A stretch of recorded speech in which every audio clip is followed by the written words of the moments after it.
It's Jensen. The way I play Deus Ex Mankind Divided might not be the same way you play it. When I play Adam Jensen, I avoid conflict, drink all the alcohol I find, and stop bad guys from doing terrible things by releasing pheromones into the air and then asking politely. But every obstacle in the cyberpunk world of Mankind Divided has multiple solutions, provided you've unlocked certain abilities, and the game rewards you for achieving things with your own personally preferred method, no matter what that may involve. For conflict, there are more than enough tools for a direct approach. A variety of lethal and non-lethal guns, grenades, and ammo which fire and explode wonderfully, and helpful cybernetic augmentations that can give you temporary buffs like heavy armor or slowing down time. Alternatively, there are robust stealth mechanics that let you slip quickly from cover to cover, see enemy sightlines, or straight up turn invisible for a while. You could also use hacking skills and have fun taking advantage of the game's futuristic setting, turning sentry robots, automated turrets, and the environment against aggressors.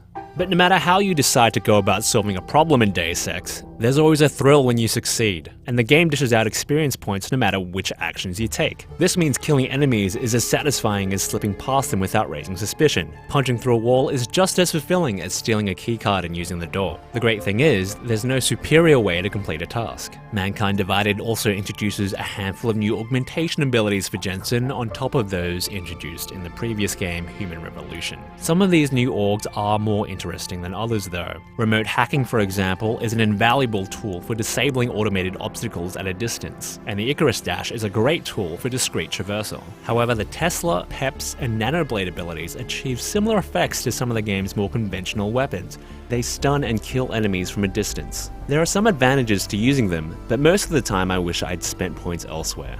Mankind Divided continues with the series' portrayal of a cyberpunk dystopia, with a focus on the politics around people with cybernetic implants and the subsequent implications on the definitions of humanity. The plot involves countless government bodies, corporations, security forces, underground resistances, the Illuminati, and the events of Deus Ex frame suspicion on literally every organization and individual it introduces. This makes it impossible to trust any one character other than Jensen, as he attempts to find evidence revealing the motives and masterminds behind a number of terrorist acts. Deciding which organization to aid and which to deceive during pivotal plot moments is grueling because everything is so unyieldingly grey. But the lack of a clear antagonist or driving purpose can lead to temporary disillusionment, with no one enemy standing in the crosshairs for too long. The upside to this is that Mankind Divided doesn't feature the ill-received boss battles that appeared in Human Revolution, and remains purely as a series of increasingly challenging infiltration and investigation scenarios, all of which can be solved in the manner of your choosing.